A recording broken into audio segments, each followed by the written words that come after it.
ಹೋಗಿ ಯಾರಾದ್ರೂ official agent ಆದ್ರೂ ಅಂತ ಅನೌನ್ಸ್ ಮಾಡಿ. ಯಾರ ಅಫಿಷಿಯಲ್ ಅಂತಾನು ಗೊತ್ತಾಗ್ತಾ ಇಲ್ಲ ನಮ್ಗೆ ಈಗ. ಆಕ್ಚುಲಿ ಸರ್ ಈವನ್ ಆಫೀಸಲ್ಲಿ ಹೆಂಗೆ ಅಂದ್ರೆ ಎಸ್ ಅವ್ರು ಗೊತ್ತಿದ್ದಾರೆ ಅಂದ್ಬಿಟ್ಟು ಅಲ್ಲಲ್ಲೇ ಅದಕ್ಕೆ ಹೇಳಿದ್ದು ಅಫಿಷಿಯಲ್ ಏಜೆಂಟ್ ಅಂತ ಬೋರ್ಡ್ ಹಾಕ್ಬಿಟ್ರೆ ಜನ they will know how to approach. Because ಈಗ ಯಾರ ಏಜೆಂಟ್ ಅಂತ ನಮ್ಗೆ ಕನ್ಫ್ಯೂಷನ್. ಈಗ ನಮ್ಮ ಆಫೀಸೇ ನಿಮ್ಗೆ ಯಾವ ಏಜೆಂಟ್ ಅಪ್ರೋಚ್ ಮಾಡಬೇಕು ಅಂತ ನಮ್ಮ ಸ್ಟಾಫ್ಗೆ ಗೊತ್ತಿಲ್ಲ.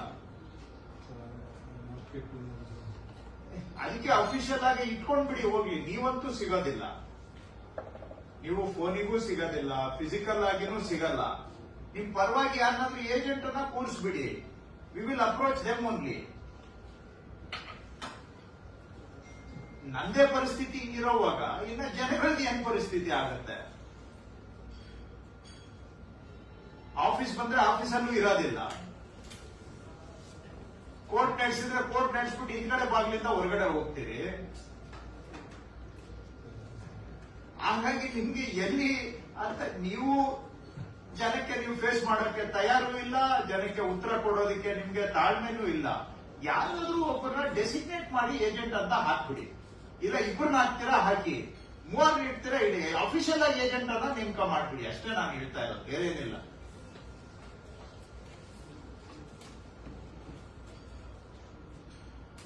2.5 ತಿಂಗಳಲ್ಲಿ 30 ಕೇಸ್ ಡಿಸ್ಪೋಸ್ ಮಾಡಿದ್ದೀರಾ. ಐ ಮೀನ್ ಲೈಕ್ ಯಾವ ಪ್ರಪಂಚದಲ್ಲಿ ಇದೀವಿ ನಾವು? 1730 ಪೆಂಡಿಂಗ್ ಇಟ್ಕೊಂಡು 30 ಕೇಸ್ ಡಿಸ್ಪೋಸಲ್ ಇನ್ 2.5 months. ಎಲ್ಲ ಮಾಡಿ ಮಾಡಿರೋದ್ರಿಂದ ಟ್ರಾನ್ಸ್ಫರ್ ಆಗ್ತದೆ ಸರ್. ಹಾಗಾಗಿ ಆರ್ಡರ್ಸ್ ಮಾಡೋಕ್ಕಾಗ್ತದೆ. ಆಯ್ತು, ಅದು ಬಿಟ್ಟು ಇನ್ನೂ 1500 ಕೇಸ್ ಇದೆ. PO ಆಗಿರೋದು, ಕಾಂಪ್ಲಿಕೇಶನ್ ಇರೋದು ಬಿಟ್ಟು ಕ್ಲಿಯರ್ ಇರೋದು ನಿಮ್ಗೆ 1500 ಕೇಸ್ ಇದೆ.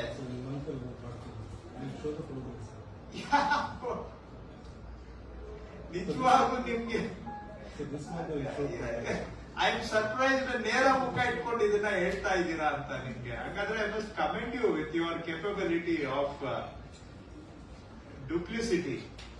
ಯಾವ ಸ್ಟ್ರೇಟ್ ಫೇಸ್ ಇಟ್ಕೊಂಡು ಹೇಳ್ತಾ ಇದ್ದೀರಾ ನೀವು?